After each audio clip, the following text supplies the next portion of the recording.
ruidoso el sonido. Algo de medios o de bajos. Y de volumen también. Allá atrás sí me copian. Atrás. Bueno. Yo en el nombre de Jesús voy a remitirme a estar más que todo leyendo la Escritura, que es la palabra del Señor. Cuando nosotros decimos voy a escuchar a la palabra del Señor, tenemos que basarnos sobre todo en la Escritura, porque esa es la verdadera palabra del Señor. Y estamos explorando, estamos estudiando a la luz de la Gran Comisión. Ese es el tema de fondo, el tema de base. No se nos olvide la Gran Comisión. Estamos explorando a través de la misma Escritura, primero qué predicar, a quién predicar y el efecto de la predicación. Si yo le preguntara a alguno de ustedes qué predicar o a quién predicar, por un solo nombre me da la respuesta. Predicamos a Cristo. Él es el que salva, Él es el que libera, el que sana, el que da vida, el que trae paz. Él da todo lo que necesitamos. La necesidad básica, primaria del ser humano no es plata, es salvación. ¿Cierto? A veces se nos olvida eso y bueno, como ahora prometen de todo, ¿no? Pero el Evangelio, cuando presenta a Cristo, nos hace ver esa gran necesidad de salvación. La salvación se podría definir como también ser librados.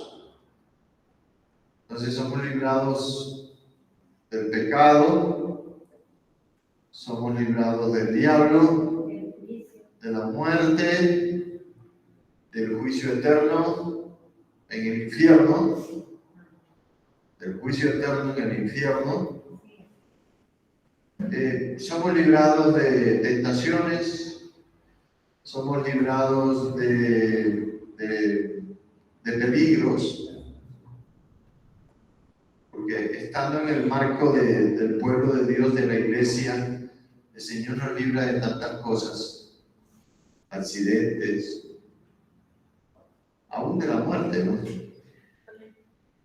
Voy a recordar simplemente la Gran Comisión de Marcos capítulo, no, métale el dedito ahí en el capítulo 2 de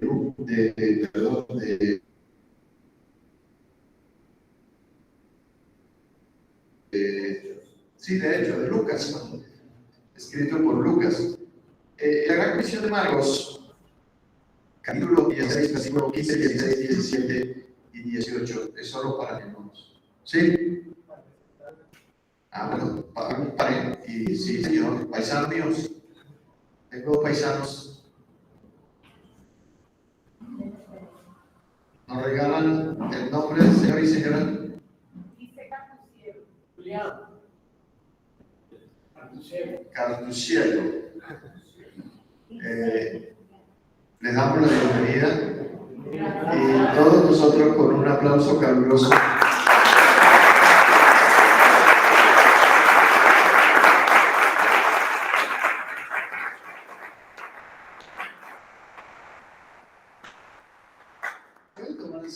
Y gracias por la compañía. Y ayer estuvieron también con nosotros, en la reunión de parejas.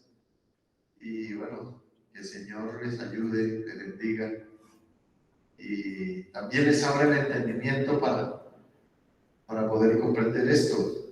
Esto se necesita revelación y es lo que el Espíritu Santo hace, traernos revelación. y también decirles que su estadía en este lugar no es circunstancial. Exacto. Dios propicia medios, formas. De pronto ustedes dijeron, voy a visitar a mi pariente acá en cielo, y entonces nos encontramos en un ambiente como esto. Es así como Dios hace las cosas cuando está procurando tocar nuestro corazón para sensibilizarnos a su voz. Así que muchas gracias por estar con nosotros. Nada se hace sin No. la voluntad de Dios. Nada, sí, señor. Y nos acogemos a la gran promesa del Señor. Amén. Cree y serás salvo tú y tu casa. Cree en el Señor Jesucristo y serás salvo tú y toda tu casa. Es verdad. Muchas gracias. San Marcos, en la misma línea de pensamiento, en la misma idea de lo que también le estamos diciendo a ellos, dice Marcos, ir por todo el mundo y predicar el Evangelio a toda criatura. Acuérdense, a toda criatura. El Evangelio, esa palabra Evangelio es una palabra griega, es una palabra que significa buena noticia, buena nueva. Y la buena noticia es que Cristo murió por los pecados en la cruz y resucitó. Esa es la buena noticia. Dice el 16, el que creyere y fuere bautizado. Ya vienen a ser las condiciones para ser salvos. El que creyere y fuere bautizado será salvo. Mas el que no creyere, al que no le da la gana, el que decide voluntariamente no aceptar el Evangelio, será condenado. Es bastante, a mí me gusta este Evangelio, yo lo he dicho muchas veces, es por lo define, a la persona lo define, lo ubica. Inmediatamente le dice de qué lado debe estar y de qué lado no debe estar. Sí, exactamente. Y el 17, el Señor dice, y estas señales seguirán a los que creen en mi nombre, echarán fuera demonios, hablarán nuevas lenguas, aquí van a aparecer en Hechos de los Apóstoles ya, tomarán en las manos serpientes, y si bebieren cosa mortífera, no les hará daño. Sobre los enfermos pondrán sus manos y sanarán. Y después que les dio esta orden, ahí aparece la ascensión. Se fue, después que les habló, fue recibido arriba del cielo y se sentó a la diestra de Dios, donde aún está. Y los discípulos, bueno, y volverá también por segunda vez. Y volverá. Y le digo algo. No creo que se demore mucho, por lo que estamos viendo, ¿no? No creo que se demore mucho.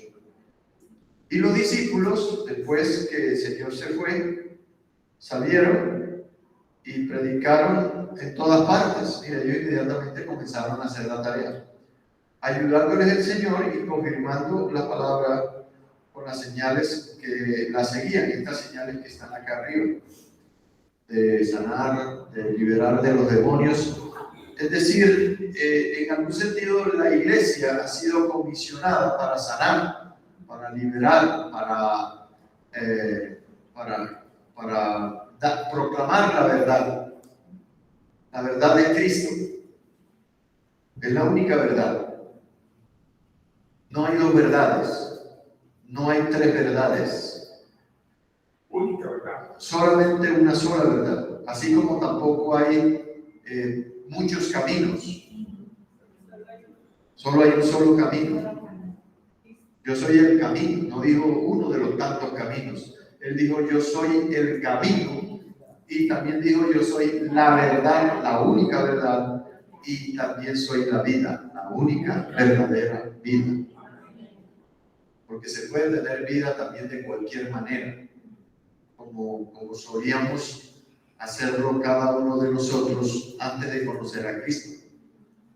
Así pasaba, ¿no es cierto? Una clase de vida, pero es una vida de muerte, es una vida de vicios, de destrucción, de mentira, de pecado, de trago, mujeres, engaño, se robaba o se roba todavía, se mata. Es una clase de, eso produce muerte, pero Cristo dijo, yo le vengo a dar vida. Y no cualquier clase de vida, digo, vida en abundancia, una vida plena. Sí. A veces a uno le da tristeza con las personas porque cuando creen en Cristo, después que se hacen cristianos, aún así viven una vida que parece que Dios les sigue debiendo y que parece que perdieron. Cuando nosotros creímos en Cristo, nosotros no perdimos, ganamos. Así es, amén. Si usted lee la Biblia, si usted ora, si usted hace todo lo que, aquí vamos a ver algunas características de lo que vino a hacer la iglesia primitiva cuando comenzó a nacer, que dice por allá el apóstol Lucas, dice por acá, y perseveraban en la doctrina de los apóstoles, en la comunión unos con otros, en el partimiento del pan y en las oraciones. Muchos creen que si hacen eso pierden el tiempo. Por eso tienen problemas para congregarse, tienen problemas para reunirse, tienen problemas para oír la palabra, tienen problemas para todo, porque creen que si creen en Cristo perdieron. Y no es verdad, es mentira. Con Cristo ganamos. Con Cristo es que somos más que vencedores. Entonces, esa es una característica del Evangelio. El Evangelio salva de muchas cosas, como dije al principio. Y cuando ocurrieron los hechos de los apóstoles y la iglesia cristiana, por decirlo de esta manera, nació la iglesia cristiana, o evangélica, como le llaman ahora, nació en medio de un ambiente de poder, de mucho poder. La iglesia primitiva era una iglesia poderosa. Eso es importante. Cuando lo leamos ahí en Hechos nos tenemos que dar cuenta de esto. Y es lo que hemos venido notando, cómo nació la iglesia, se fue el Señor, les prometió el Espíritu Santo, vino Pentecostés, 50 días después de la muerte y resurrección de Jesús, Pentecostés, y viene el Espíritu Santo. Ellos recibieron el poder que necesitaban para ir a cumplir la gran comisión de predicar el Evangelio a toda criatura, a definir al mundo en dónde va a pasar la eternidad y qué clase de vida va a llevar aquí en la tierra el resto de sus vidas, de sus días. O sea, no tenemos que esperar hasta 5 minutos antes de la muerte para entonces decidir a ver dónde voy a pasar la eternidad. Eso es jugar con Dios, ¿o no? Sí. Eso no es una norma.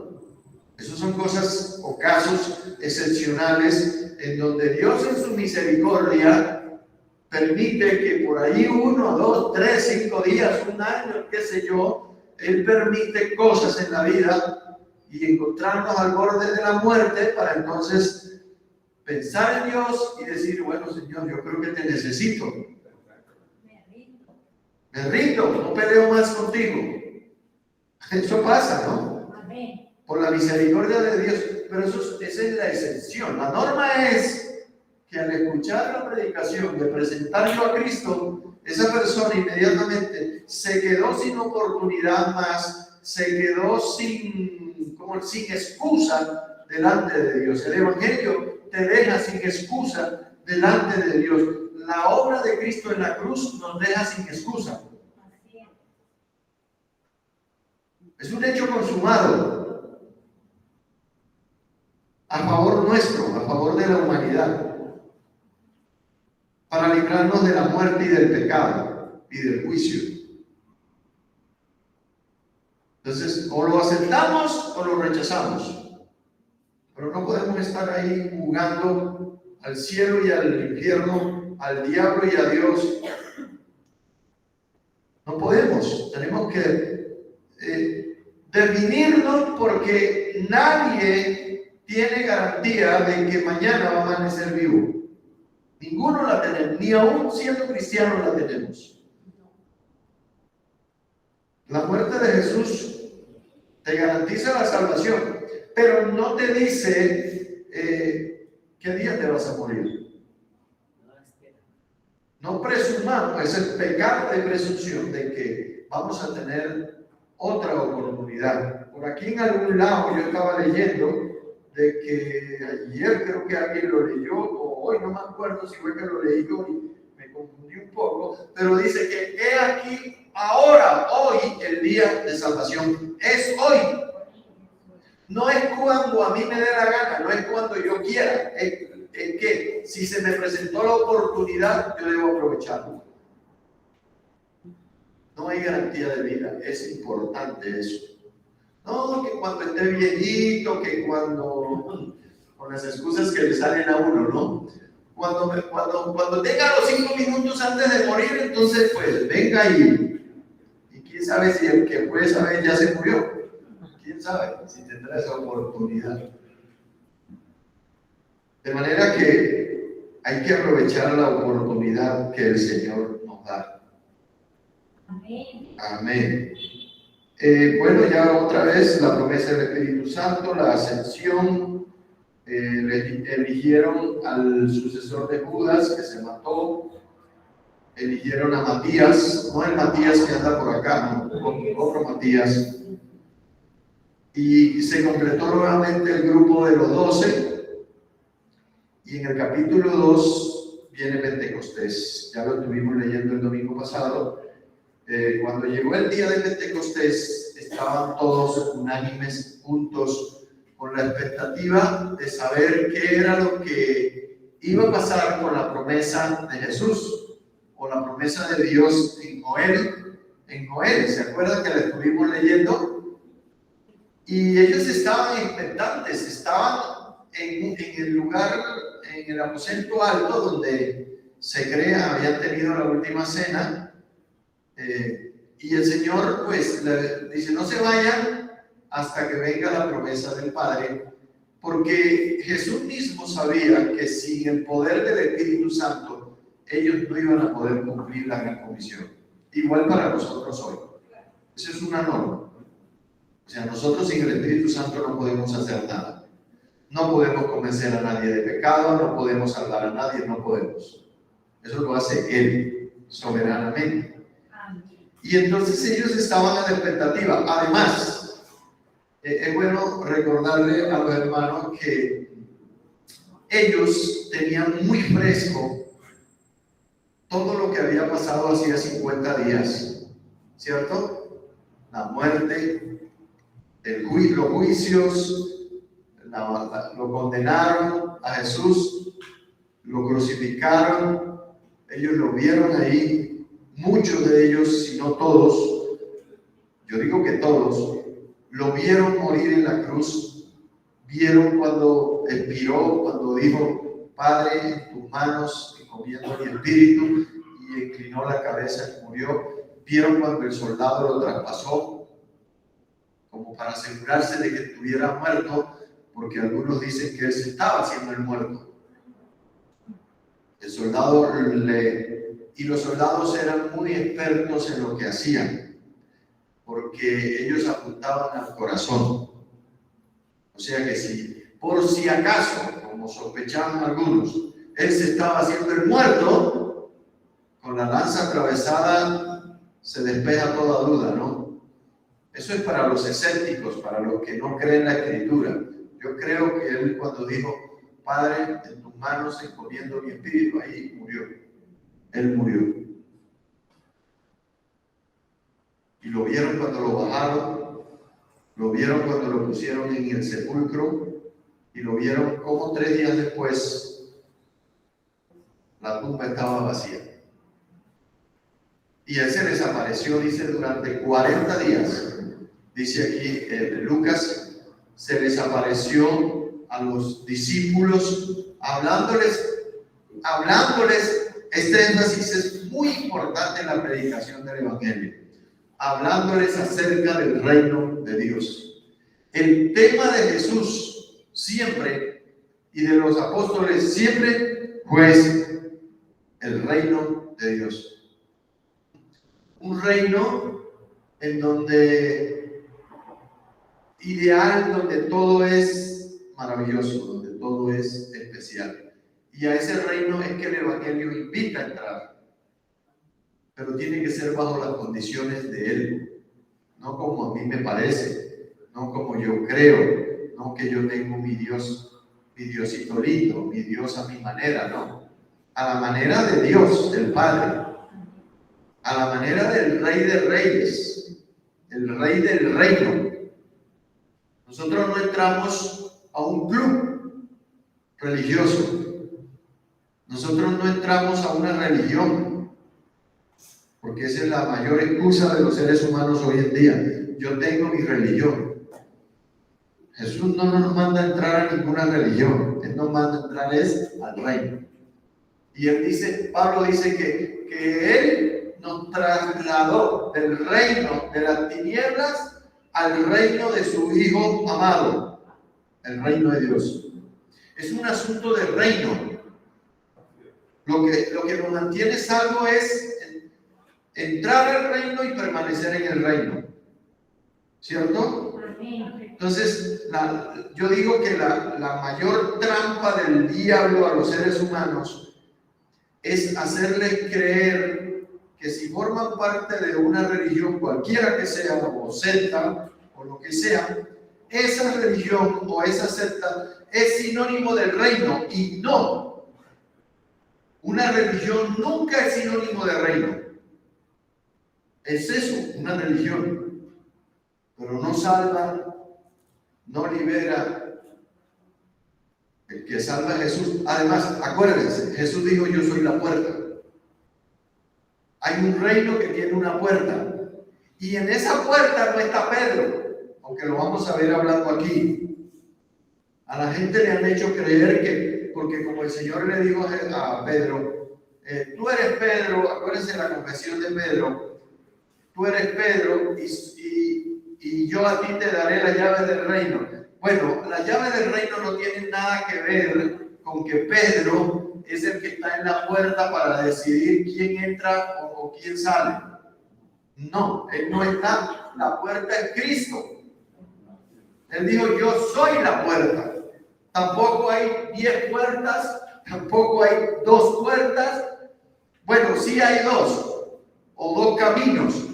Una puerta y un camino que conduce a la perdición, así está, Jesús lo enseñó, y una puerta que conduce a la vida, al reino. Una sola puerta. Y él dijo, yo soy la puerta. Así que al primero que nos vamos a encontrar en la puerta de entrada al reino no es a Pedro, es a Jesús. Saquémonos esa mentira de encima.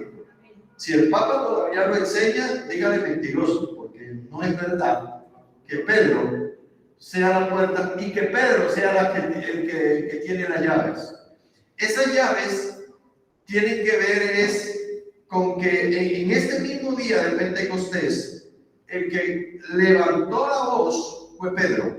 O sea, abrió la puerta con su predicación para que la gente comenzara a entrar al reino a través de Jesucristo. Esa es la clave de todo. Esa es la esencia del Evangelio. Y así es que nosotros tenemos que aprender a predicar, a presentar a Cristo como el único medio de salvación, como el único medio de reconciliación con Dios, y que solamente a través de Él es que nosotros podemos acceder a la vida eterna. No se puede de otra manera. A usted ningún papa, ningún cura, ningún sacerdote, ningún rabino te puede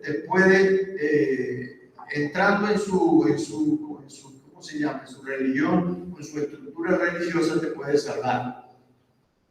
Por eso insisto, no creamos la mentira del diablo, que religión es sinónimo de reino. No, a veces es lo más opuesto que hay.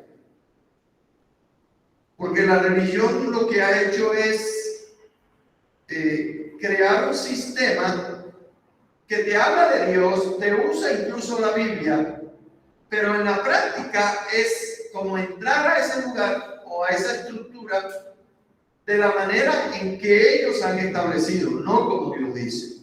Ellos son los que ponen las condiciones. ¿Me entiende usted? Y la condición que nosotros encontramos aquí en la Escritura, si hemos medianamente leído la Escritura, es: el que creyere y fuere bautizado será salvo. Y después entra en la comunión y participa de la cena del Señor y de todo lo que tiene que ver con compartir la palabra. No le veo así resumiendo una cosa que sea complicada. Hay gente que hace cosas, las religiones les ponen cosas más complicadas y las hacen. Y se convierten al Señor y les cuesta. Entonces uno dice, bueno, ¿y en qué se convirtió entonces? ¿O en qué se convirtió? El Señor nos dio el Evangelio para hacernos la vida más fácil, por decirlo de otra manera, para bendecirnos, no hacernos sujetos de lo que el mismo Señor Jesús le señaló a los religiosos y a la religión de su tiempo, porque la había, la religión judía. Él le dijo, eso es puro mandamiento de hombres. Y a veces uno ve, por ejemplo, de donde la mayoría han salido o hemos salido de pronto de la tradición católica, bueno, de pronto también lo digo por ellos. Uno lee que los únicos sacramentos, por llamarlo así como ellos le llaman, que el Señor instituyó fueron ¿cuántos? 7. No, los católicos sí, Sí, pero me refiero al Señor. 2. ¿Qué es más fácil? ¿7 o 2? Ah, bueno, pero como a nosotros nos gusta ayudarle a Dios, como creemos que lo que Dios dice no es suficiente, que hay que ayudarlo, entonces nosotros le pusimos 5 más. ¿Y cuáles fueron los 2 sacramentos que el Señor nos dio, si se pueden llamar sacramentos? La Santa Cena y el bautismo. Y mire lo sencillo de la Santa Cena. Mírelo. Y lo del bautismo es buscar, ahí abajo hay una piscina, ir y sumergirlo para hacer una manifestación pública que aceptó a Cristo, al Evangelio, y que decidió cambiar de vida. Y lo metemos debajo del agua para indicar que murió, y lo sacamos para indicar que resucitó y es una nueva criatura. Eso es todo, hermano. ¿Por qué no complicamos la vida cuando el Señor nos las hizo fácil? Además, ya toda la obra Él la hizo en la cruz. Él no necesita mi ayuda. Lo único que Él necesita es mi obediencia. Eso es distinto. Mi obediencia. Sin obediencia no hay salvación tampoco. Aquí está Pentecostés. Cuando llegó el día de Pentecostés estaban juntos y de repente vino del cielo, capítulo 2, un estruendo como un viento recio que soplaba, el cual llenó toda la casa donde ellos estaban sentados. Y se les aparecieron lenguas repartidas como de fuego, asentándose sobre cada uno de ellos. Y fueron todos llenos del Espíritu Santo, oigan, y comenzaron a hablar en otros idiomas o lenguas, y eso ya, el Espíritu Santo, aquí comienza lo que se puede llamar la dirección a la iglesia del Espíritu Santo. Es decir, Cristo se fue, esperen la promesa. El Espíritu Santo viene a ser el reemplazo, por decirlo de alguna manera, para encontrar una palabra, de Cristo en la tierra. ¿Entiende? Entonces, el Espíritu Santo comienza a hacer su obra y está prometido que Él hará hasta la segunda venida de Cristo. O sea, el Espíritu Santo se ha quedado en la iglesia para permitir que la gran comisión se cumpla a la manera de Dios y haga ese efecto salvador en toda la humanidad. Ahora, aclaración. Dios o Cristo dijo que debemos predicar el Evangelio a toda criatura. Pero eso no significa que todos se van a salvar. Porque sencillamente hay gente que no quiere. Y eso no es responsabilidad de Dios. Pero el hecho de que todos tengan la oportunidad de escuchar el Evangelio, vuelvo y digo, los deja sin excusa delante de Dios cuando se presenten ante el trono, ante el gran trono blanco. Lo deja sin, por decirlo de otra manera, hoy yo estoy tratando de dar el Evangelio, presentar a Cristo. Hoy es la oportunidad que Dios te da, o me da a mí, o a cualquier otro. Si yo no la aprovecho, no es problema de Dios. No es problema de Dios, es mi problema.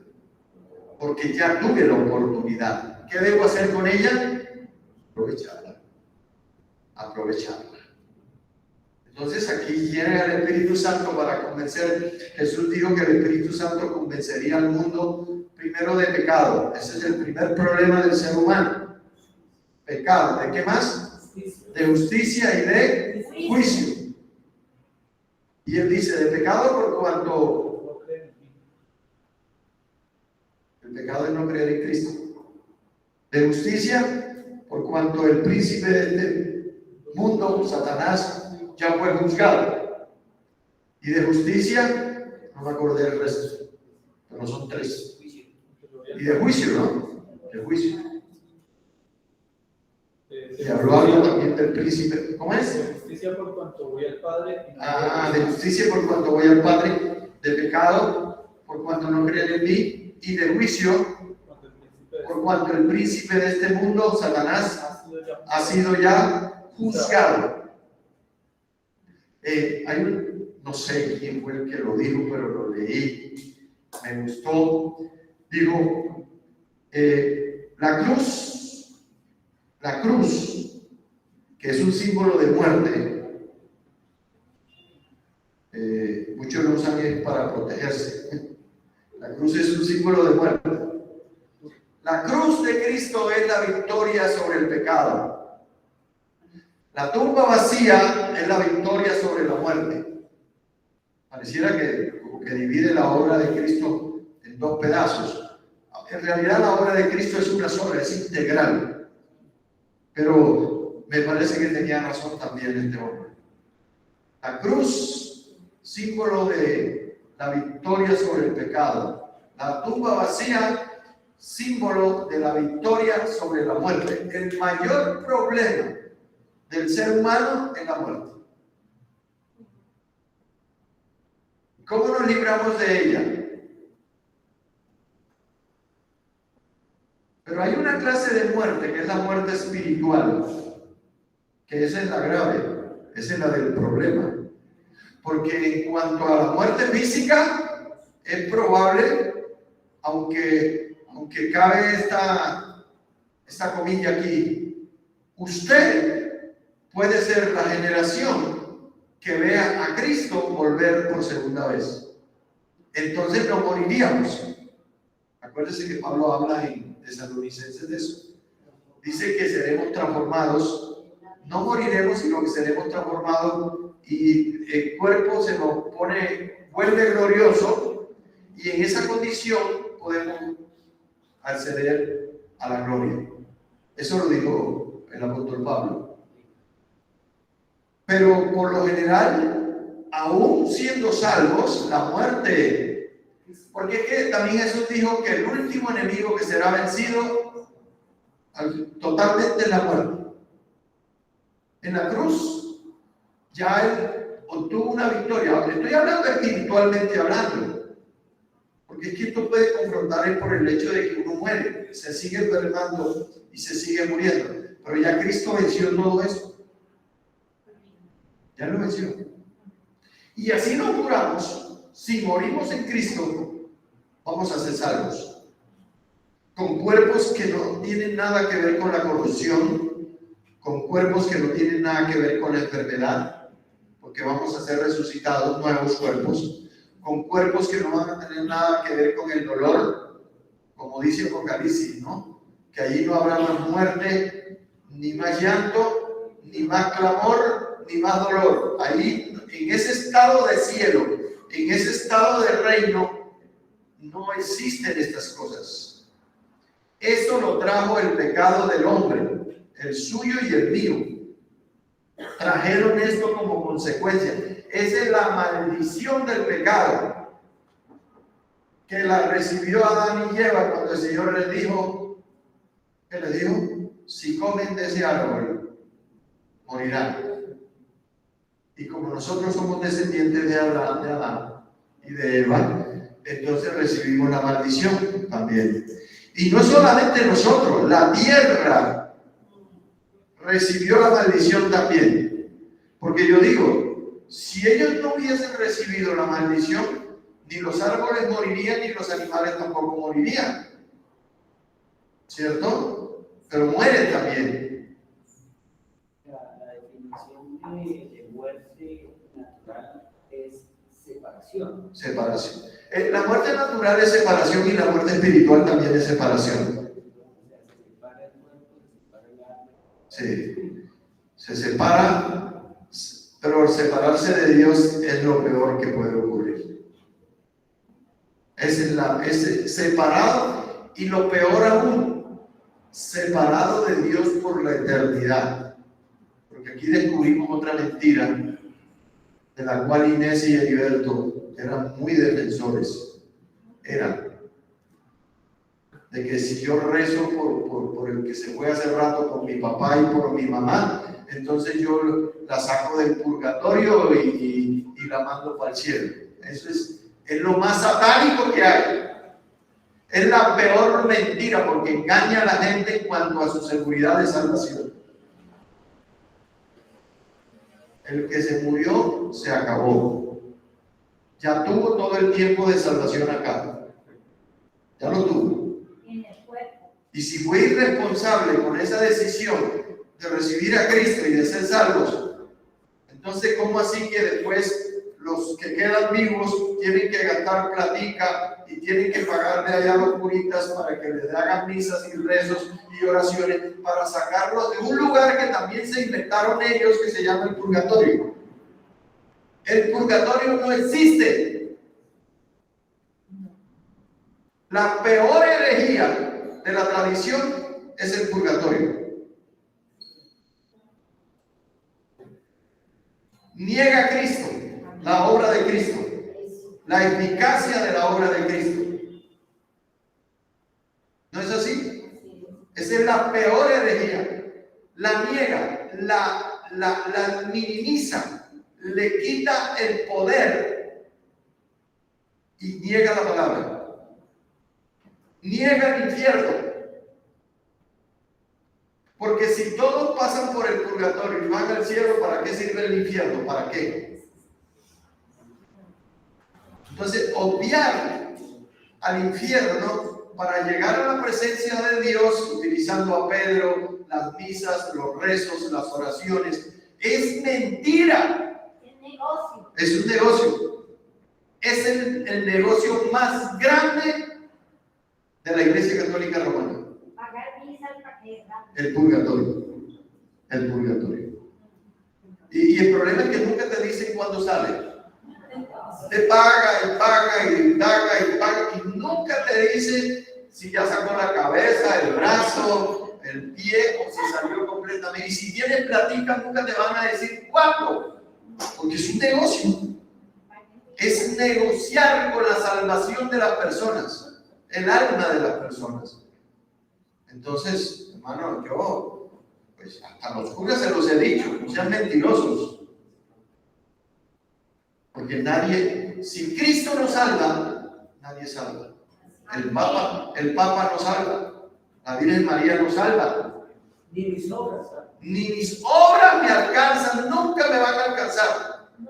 ¿Cuánto puedo pagar yo por mi salvación? ¿Cuánto? Si ya Cristo pagó todo eso en la cruz. Entonces, hermano, no nos engañemos, saquémonos en la mentira y no nos dé miedo decirlo. ¿Por qué nos va a dar miedo? Es la única forma que nosotros, acuérdense, ayer hablábamos, hay que confrontar. Porque hay un engaño terrible de por medio. La religión, el purgatorio, los rezos, las oraciones, 5 sacramentos más que nos hemos inventado y vaya a saber cuántas cosas más. En esencia, todas esas cosas deberían diferenciarnos de los cristianos, de los verdaderos seguidores de Jesús, para ampliar un poco el espectro, y es que ellos no niegan la necesidad de Jesús. Hay una doctrina donde ellos plantean que Jesús es necesario para nuestra salvación, pero ellos niegan la suficiencia de Jesús.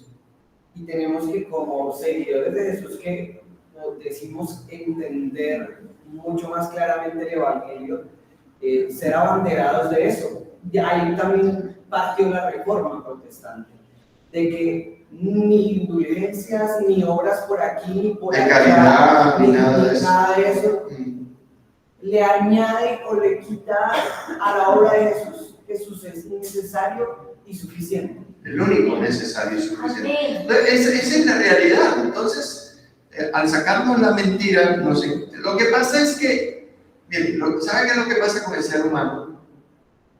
Si tú le quitas, por decir algo, yo aquí estoy apoyado sobre algo, en este caso viene a ser la estructura religiosa en la que por siglos he estado. Si yo estoy apoyado ahí y te digo, esa columna no te sostiene y se la quito a la persona queda como en el aire. Pero es estar en el aire, es lo que pasó aquí en la iglesia primitiva, con unos que tenían buena religión como los judíos, porque Pedro le abrió las llaves del reino a los judíos, ¿se acuerdan? Eso fue lo que hizo el apóstol Pedro. Él le dijo, Pablo dice, yo voy a los gentiles, ustedes vayan a los judíos. Entonces, los gentiles somos nosotros. Los judíos, ahí están. Y es que ellos no aceptan a Jesús como el Mesías, ¿se dan cuenta? No lo aceptan. Entonces tienen un problema con Dios tremendo. Por supuesto que lo tienen. Y tienen religión. Y mejor religión que cualquiera. Porque está basada en la ley de Moisés. En la Biblia incluso. Aunque también niegan el Nuevo Testamento. Pero entonces, al nosotros quitarle a la persona esa falsa seguridad, la persona queda en el aire. Pero ese es lo bueno, que la persona quede en esa condición para que así de esa manera pueda aceptar el Evangelio. De lo contrario, mientras tengan que apoyarse, no lo van a aceptar.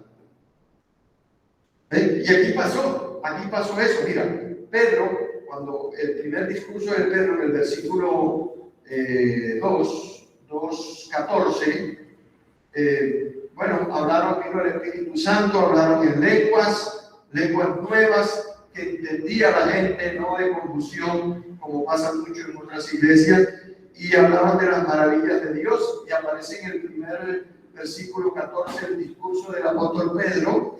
Dice entonces Pedro, porque la gente estaba burlándose y estaban diciendo, como dicen todavía, esos están borrachos, ¿se acuerdan? Ahí está, miren. Y estaban todos atónitos, 12, y perplejos, diciéndose unos a otros, oiga, ¿qué quiere decir todo esto? Y más otros, burlándose, decían, están borrachos, están llenos de mosto, de cerveza, mosto de cerveza. Y entonces, siempre pasa eso. Todavía el día de hoy, usted predica el Evangelio, usted habla de Cristo, usted habla de salvación, usted habla de pecado, usted habla del infierno. Se recorrió la tierra. Está loco. La Biblia lo volvió loco. La Biblia no te vuelve loco. La Biblia te quita la locura. Si se volvió loco, que de pronto algún trastorno tenía psicológico por ahí. Pero la Biblia no vuelve loco. La Biblia quita la locura. Y quita la locura de creer en cosas que no son, la locura de creer de que tengo tiempo, la locura de creer de que el pecado no existe, que el diablo no existe y que el infierno no existe. Eso sí es locura.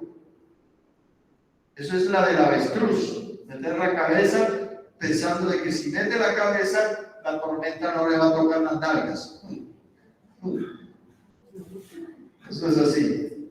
Y Pedro, cuando los desarmó, cuando les quitó la estructura religiosa, cuando los dejó sin excusa, cuando vieron que habían hecho algo, porque él les echa la culpa por la muerte de Jesús, aparece. Entonces dice, varones hermanos, ¿y qué haremos? Vean, hasta que no lleguemos a ese punto no hay salvación. ¿Qué haremos? Entonces Pedro le dijo, hombre, estos no están borrachos. Es que en ese tiempo, no es como ahora, que encuentra borrachos usted a las 9 de la mañana, a las 12 del día, el lunes, el sábado, el domingo, no. Eso, acá no. Acá, si la gente tomaba a las 9 de la mañana, no había borrachos ya. Y es lo que él les hace ver aquí. No, le dice, miren, porque estos no están ebrios como ustedes suponen, puesto que es la hora tercera del día, las 9 de la mañana. Más esto, y empieza a le recuerda la promesa de Joel, dicha 400 años antes de Cristo, en donde el Señor prometió que derramaría el Espíritu Santo. Y la profecía se está cumpliendo exactamente en ese momento. Y en el verso 22 dice Pedro, varones israelitas, oigan estas palabras. ¿Y sabe qué empieza a hacer el Pedro? A presentar, ahí está la clave de la predicación, a presentar a Jesús, a hablar de Jesús sin miedo. Jesús Nazareno, varón aprobado por Dios, entre vosotros con las maravillas, prodigios y señales que Dios hizo entre vosotros por medio de él, como vosotros mismos sabéis. A este, y les empieza a echar la culpa, entregado por determinado consejo y anticipado conocimiento de Dios, ustedes lo prendieron, lo mataron por manos de inicuos, crucificándole. Entonces, Pedro presenta a Cristo crucificado. Pablo dice lo mismo.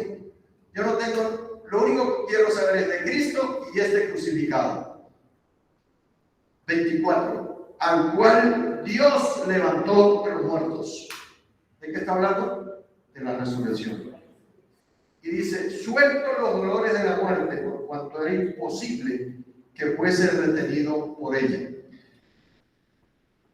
Esto indica que él estaba recordando a los judíos que ese Jesús que 50 días atrás habían matado, porque usted no, ni yo tenemos la certeza de cuántos de estos hombres que estaban escuchando presenciaron a Jesús muriendo en la cruz, porque eso ocurrió 50 días atrás. Pero él les echa la culpa. Y empiezan a recordarles la profecía donde Jesús tenía que morir, ser crucificado, muerto, resucitado, porque la muerte no tenía poder sobre él. Además, cuando él les dice, por todas las maravillas, prodigios y milagros, en todo el ministerio, los 3 años que dicen que Jesús predicó, sanó enfermos, liberó endemoniados, todo lo que dice la gran comisión de Marcos. Por ejemplo, resucitó a Lázaro, resucitó a la hija de la viuda de Naín, resucitó a la hija, Tabita fue Pablo, resucitó, ¿a quién más resucitó? La hija de Jairo, ¿sí? ¿Se acuerdan de ustedes? Es decir, la más tremenda de todas ellas, aunque todas fueron importantes, fue la resurrección de Lázaro, porque Lázaro llevaba 4 días muerto. Convirtió el vino en agua, calmó tempestades, fue a Gadara, ¿se acuerdan? Los demonios, los endemoniados gadarenos, los liberó de los demonios, sanó a los 10 leprosos, al siervo del centurión, dio vista a Mario ciego, me acuerdo de Bartimeo, caminó sobre el mar, es decir, demostrando en realidad su condición. Él estaba demostrando su condición de Dios y que tenía dominio absoluto sobre la naturaleza, sobre la muerte, sobre el pecado, porque perdonó pecados, y esa es su especialidad también hoy, perdonar pecados. Caminó dominio sobre la naturaleza, dominio sobre la muerte, dominio sobre el diablo, dominio. Hermano, ese es el Jesús que nosotros tenemos, no ese Jesús ahí clavado en una cruz ahí caído, más encima caído. ¡Qué blasfemia! Este se levantó de la muerte, suelto los dolores de la muerte. Él no está atado por nada, porque Él es Dios. Y vive y reina para siempre. Y nos dejó su Santo Espíritu. Y ahí está. Nos dejó la palabra y el Espíritu Santo para que pudiésemos seguir caminando por el camino y la senda que Él nos trazó. Entonces, Pedro le dijo, bueno, vamos a hablar. Ustedes dicen que estamos borrachos, pero un momentico. Estos borrachitos les van a hablar. Y ellos no estaban borrachos como suponen algunos, porque yo he leído y he escuchado a algunos teólogos y intérpretes de las Escrituras que dicen que no debemos emborracharnos con cerveza y sí emborracharnos con el Espíritu Santo. Eso no es verdad. El Señor no nos llamó a emborracharnos del Espíritu Santo. Porque la borrachera produce disolución, el Espíritu Santo no. Aquí Pablo en algún lado lo dice, ¿no? Que el vino produce disolución. El Espíritu Santo no produce disolución, sino lucidez, por usar un término parecido. Entonces, Él presenta a Cristo resucitado, muerto, les echa la culpa en el 36, porque les dice, sepa pues, ciertísimamente, esa palabra es como reiterativa para indicar, eso es tan cierto como cuando utilizan también la palabra indubitable, sin dudas. Dice, ciertísimamente toda la casa de Israel debe saber que a ese Jesús, a quien ustedes crucificaron, Dios le ha hecho Señor y Cristo. Señor es Kyrios, Dios, y Cristo es Mesías.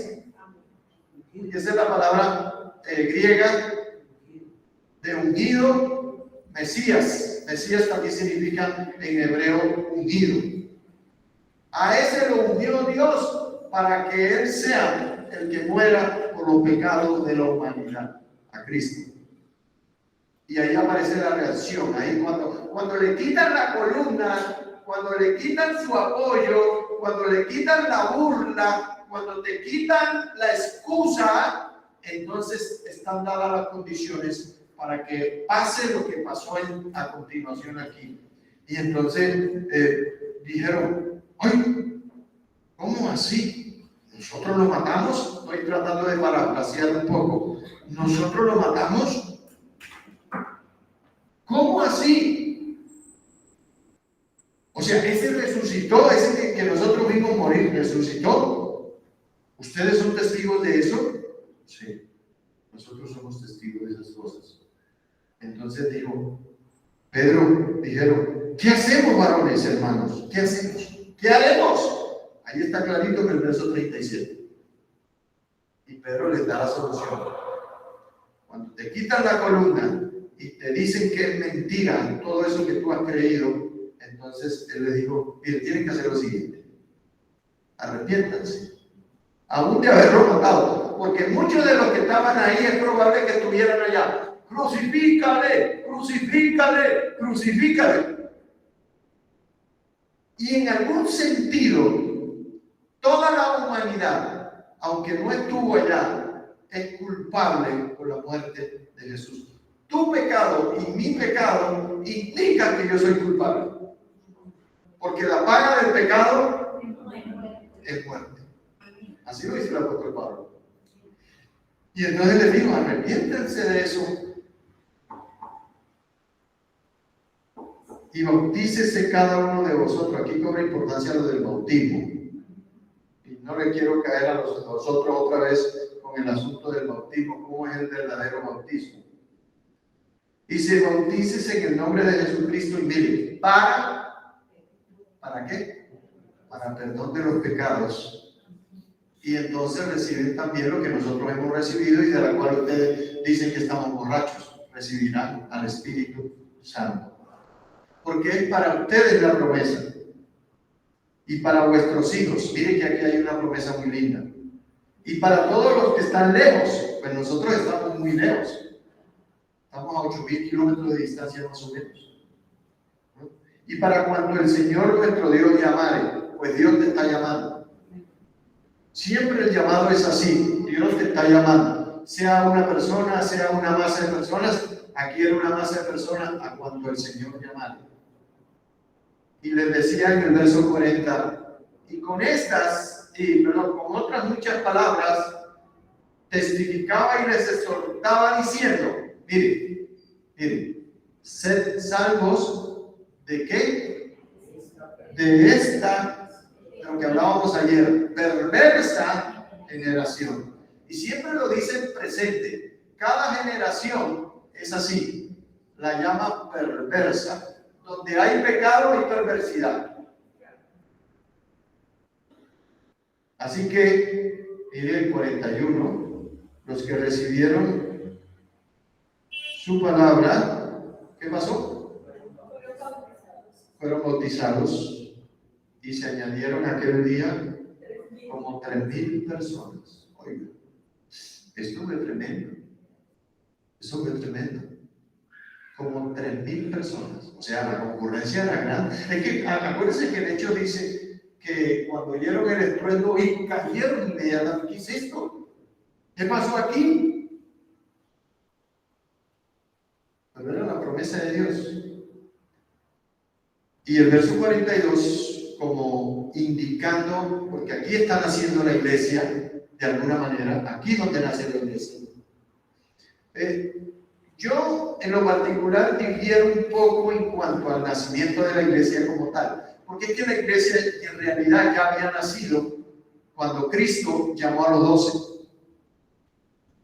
Ya había un grupito casero, diríamos. Ya él armó el grupo y ahí está trabajando con Pedro, porque Pedro formaba parte de sus... La iglesia en realidad nace con Cristo y sus 12 discípulos. Pero ya de esa manera expansiva, de esa manera ya de hacerla una iglesia universal, una iglesia que haría el efecto arrollador en la humanidad hasta que Cristo volviera, porque eso va a pasar. A pesar mío, a pesar de la oposición, la iglesia no va a acabarse nunca. Eso quiero decírtelo. La iglesia no la puede acabar nadie.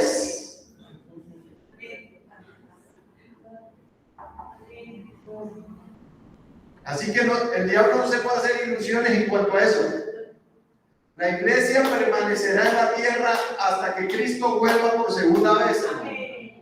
Sea un grupo pequeño o un grupo grande, pero permanecerá. Porque es Él el que la sostiene, no nosotros. Ni tú ni yo, no, Él la sostiene. Por allá. Ya voy terminando. Pero ¿en qué se convirtieron están todos los cristianos? Muchos de los que el Señor Jesús les dio pan, que imagínate, puede ser. Vieron los milagros de Jesús incluso. Hacía rato. Porque Dios va preparando el corazón, como hasta el día de hoy, por ejemplo, para ellos, para otros. Entonces, Él les dijo, sálvense de esta perversa generación. Acá no van a encontrar esperanza nunca. Así que se bautizaron 3.000 personas. Y aquí viene lo que es iglesia, cómo funciona la iglesia, en lo que debe permanecer la iglesia. Hasta el día de hoy, hasta el día de Cristo. Dice, y perseveraban. ¿Perseverar qué es? Insistir, insistir, insistir. Insistir y insistir siempre en lo mismo. Porque la palabra no va a cambiar. Eso que Jesús le enseñó a los discípulos en la doctrina de los apóstoles es todo lo que Jesús le enseñó, un cuerpo de doctrina de cómo ser santos, cómo vivir, algo de lo que hablábamos también ayer, matrimonio, cómo vivir, cómo trabajar, cómo pensar, cómo relacionarnos con todos los demás. Eso es lo que se llama discipulado, y se llama perseverar en la doctrina de Cristo, no en cualquier cosa ni en cualquier barbaridad, como ahora suponen algunos. Y perseveraban en la doctrina de los apóstoles. ¿En qué más perseveraban? En la comunión. Comunión, mire, unos con otros, relaciones. Comunión es relación. Y también es lo que se llama, comunión dentro de la Iglesia Católica, hasta bien está. En el partimiento del pan, la cena del Señor, y en las oraciones. ¿Y por qué son necesarias las oraciones? Sí, porque el Señor dijo, orar sin cesar. Esté César o no esté César, hay que orar. ¿Y saben por qué hay que orar? Es sin cesar. Porque las tentaciones siguen, hay pecado, el diablo sigue acosando, el enemigo es invisible del que hablábamos ayer, ese sigue acosando, te va a querer sacar, como la parábola del sembrador, sacarte la palabra que ha sido sembrada en tu corazón, te va a inducir y tentar al pecado. Entonces, esta mecánica, esta dinámica nos permite a nosotros mantenernos libres y obedeciendo siempre al Señor. Y créanme, este fue el éxito de la iglesia primitiva. Cuando yo digo que la iglesia primitiva era poderosa, no era solamente porque a través del Espíritu Santo hacían milagros, porque más adelante vamos a ver incluso a Pedro haciendo milagros, a Pablo haciendo milagros, a los apóstoles, por ejemplo, Felipe en Samaria, a Pablo, ¿dónde fue que el niño que se cayó? Eutico. Estaba en alguna iglesia por allá y pasa lo mismo que acá, se durmieron ahí uno y se cayó de un tercer piso y lo levantaron muerto, ahí no dice y Pablo fue y se tendió sobre él y lo resucitó. Como dinámica de la iglesia es poderosa por eso, porque por el poder del Espíritu Santo también puede orar por los enfermos, también puede orar por los endemoniados, también puede incluso resucitar si el Señor lo permite, ¿no? Y sobrevino temor a toda persona, mire bien, a toda persona, y muchas maravillas, ahí está, vean, y señales eran hechas por los apóstoles. Y todos los que habían creído, tenemos que aprender de esto, estaban juntos y tenían en común todas las cosas. Esto está bueno. Y en el verso 47 dice, alabando a Dios, otra cosa, alabando a Dios y teniendo favor con el pueblo. Y dice acá, y el Señor añadía cada día a la iglesia los que habían de ser salvos. El Señor es el que añade a la iglesia. No fue que yo quise. El Señor añade a la iglesia. ¿Amén? Vamos a estar en pie, por favor. Ahí, si se leyeron el capítulo 3 para adelantar para el próximo domingo, bueno, vamos a leer el capítulo 3 el próximo domingo. Vamos a orar, vamos a darle gracias al Señor.